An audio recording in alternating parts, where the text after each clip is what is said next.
I'm Lindsay Yackel, Education Program Coordinator at the University of Chicago Celiac Disease Center.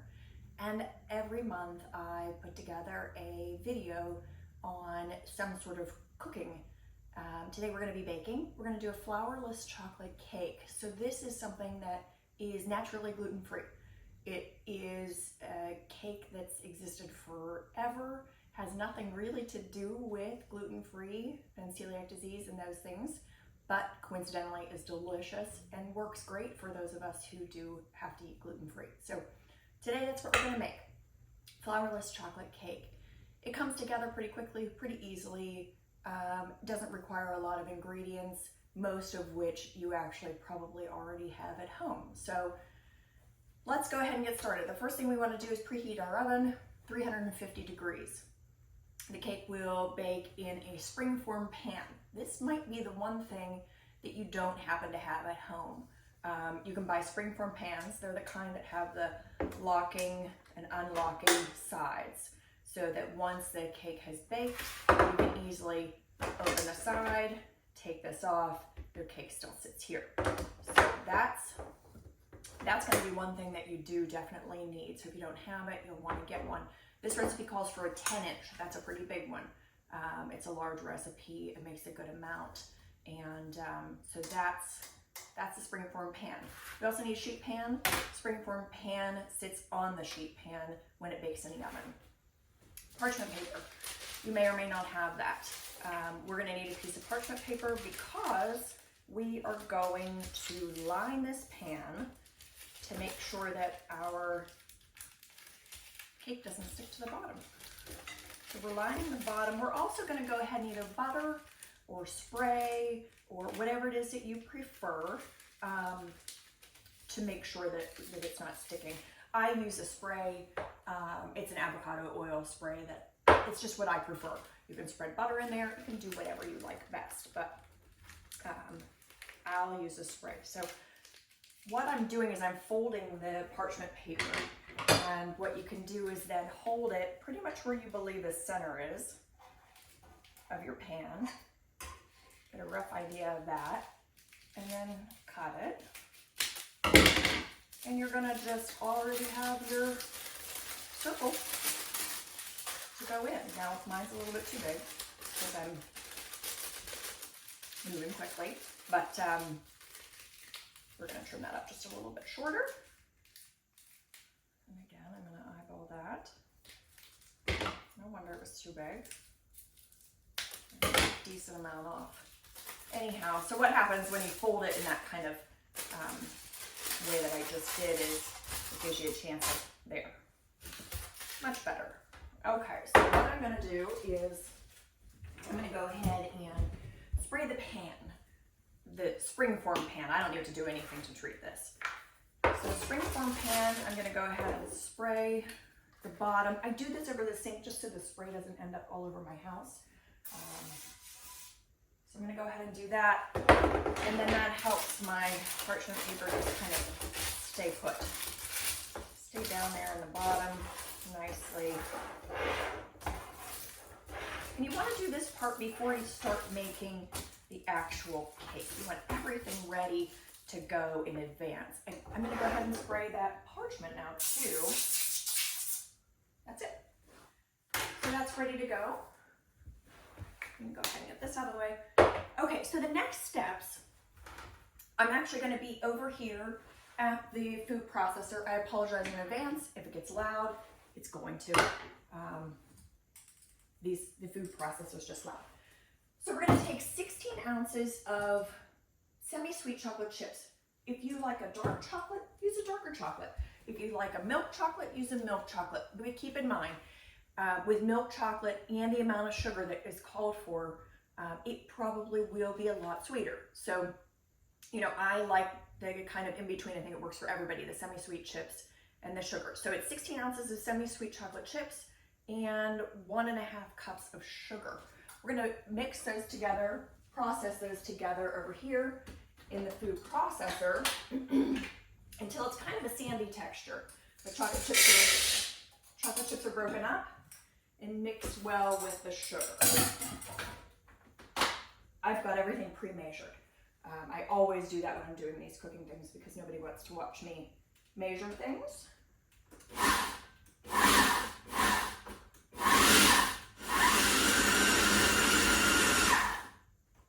Okay, so that's pretty well combined. I'm going to show you. So you can see, let me figure out how to show you. You can see it's kind of a sandy texture. Chocolate chips pretty well broken up. They're not completely broken up, but the next thing I add to this is going to be boiling water. So we've got 3/4 cup of boiling water. We're going to put that right in there with the rest. We're going to put our lid back on. And we're going to go ahead and process that again. That hot water is going to do the rest of the work of melting that chocolate. Perfect. Okay, so the next thing we're going to add is our butter. This recipe requires 2 sticks of butter.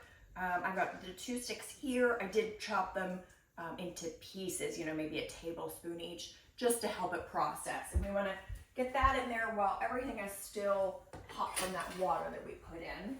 We want that butter to melt in nicely too. Okay, so we go ahead and close that and process that. It is important to mention that the 2 sticks of butter were softened already. If you're putting cold butter in there, it's not going to work out very well. So I left mine out, it's softened, and that's what's helping it process nicely in here. And you have a nice, smooth, creamy consistency then. If you have a large enough food processor, you actually can do the entire thing in the food processor. I don't have a large enough one, so we'll have to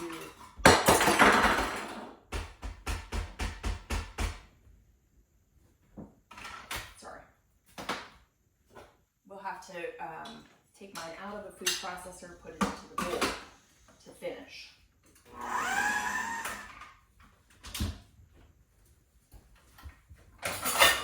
Okay, so there's that. So now what we're going to do is we're going to take this out of here. You can see that nice smooth consistency. Creamy. Nice. Alright, so we're transferring it all into here just because my food processor isn't large enough. But again, you can do every part of this if you have a bigger food processor right in it, and it's really convenient to do it that way. A flourless chocolate cake requires a lot of egg, so that's going to be another thing that we're adding to this in just a minute.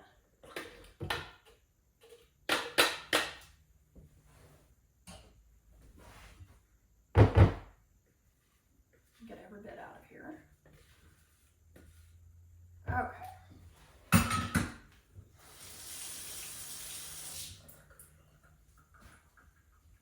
Okay, so next thing we're going to go ahead and add is some cocoa powder. So we have 2 tablespoons of cocoa powder, deepens the flavor. That's really the only reason we add that. And then also a tablespoon of vanilla. It's a lot of vanilla, but it works. So again, all pre-measured. So we're going to go ahead and mix that together. You could have added, I could have added this to my food processor. My food processor was big enough to handle that, but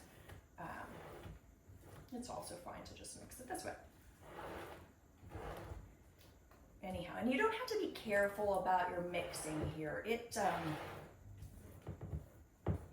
not going to hurt. You won't over mix, nothing like that. So go ahead and get it really well mixed together. Okay, that's that. Now the next thing that we're going to add is our eggs. And we're adding 9 eggs, whole eggs. And I have the 9 already measured out here. So we're just going to go ahead and I'm going to put them all in together.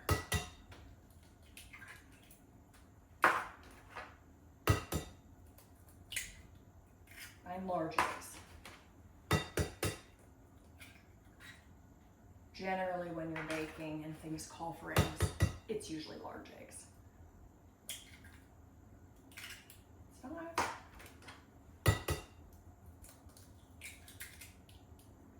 6, 7,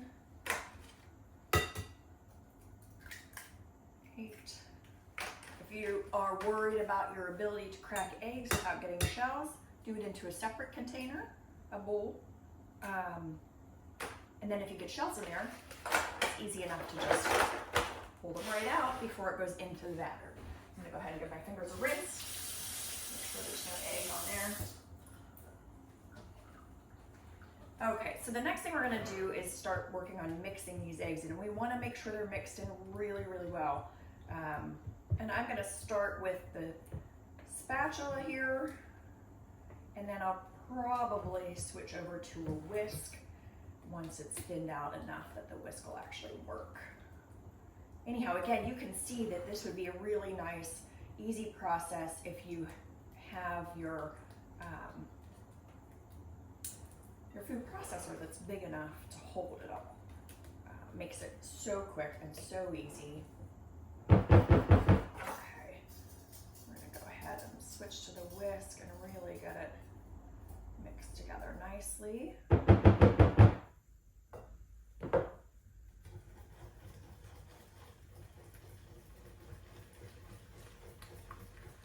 Make sure the egg is really, really well mixed in.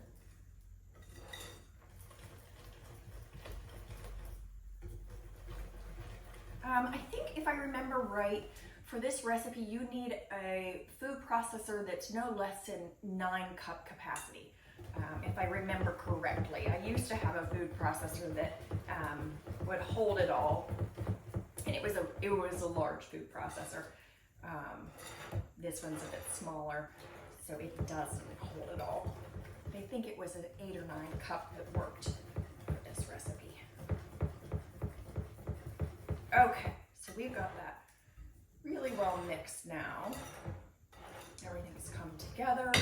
You can see it's thin, you know, it's thin batter, but a lot of eggs, so that helps it come together whenever it bakes. And this bakes for quite a while. At 350, I have my oven preheated, and we're gonna go ahead and bake it at 350, and it's probably 55 minutes, 60 minutes, somewhere around there. And to check it, once we get to 55 minutes, we'll check it, and we will check it with the toothpick, and we'll see if the toothpick comes out clean or not. Okay, so this goes right into here, our parchment lined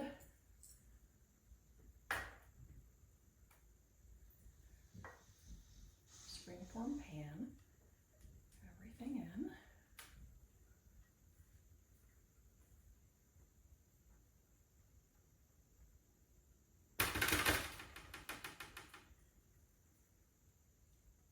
Okay, there we go. The reason it's on the sheet pan is because the springform pan oftentimes does leak a little. So we put it on the sheet pan. If it leaks, when the batter's this thin, it lands on the sheet pan and not in your oven. So now we just go ahead and put this in the oven, let it bake for that roughly 55 minutes. Could be a little over an hour, depends on the oven and that sort of thing. But we'll be back to show you the end result when it comes out of the oven. Then the other thing that we do after it's out of the oven, we let it cool, and then it goes in the refrigerator for a couple of hours before you cut into it. The refrigerator helps it set up nicely and get to the consistency that is best. So I'm gonna put this in the oven and we'll be back. Okay, so we're back, and the Flourless chocolate cake is done in the oven, and so I'm gonna take it out and we'll let it cool off completely in the pan, all just sitting and cooling. Once it's totally cooled down, then it will go in the refrigerator for a couple of hours. So let me get it out now. And it did take over an hour for mine to be done, toothpick come out clean. So You know, again, it depends on your oven, your pans, you know, all those kind of things make a difference. But mine was definitely over an hour. I'd say mine came out to be maybe even an hour and 10 minutes, 65 to 70 minutes, somewhere around there. So as you can see, when it comes out of the oven, it's puffed up, it gets cracks in it, you know, it's got a lot of egg, and so it kind of cracks and does that sort of thing. As it cools, it will sink back down in. It won't be puffed up anymore. That's all normal. So we're gonna just let it sit and come to room temperature on the counter, just like this.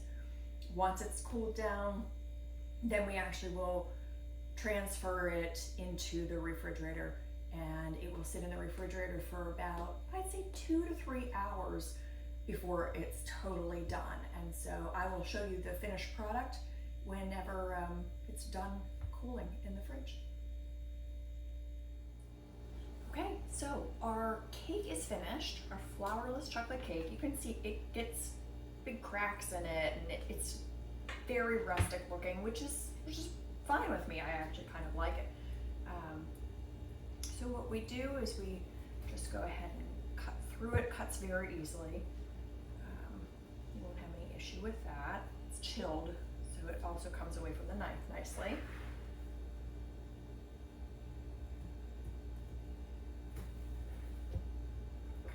Okay. Get a slice out for you to see what it looks like.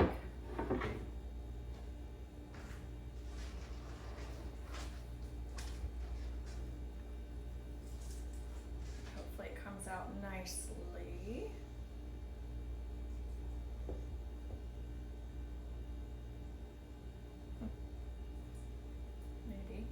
Maybe it will.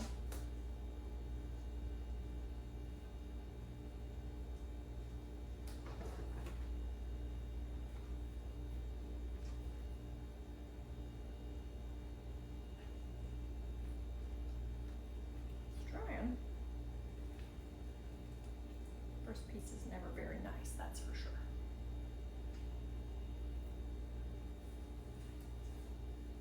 I'm gonna try and find something that will slide under there better.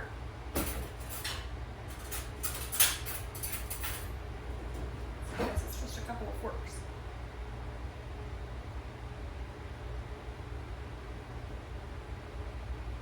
Okay, there we go. What's coming out.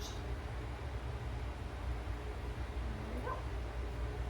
Again, first piece, never the nicest to remove, but close enough. You get the idea.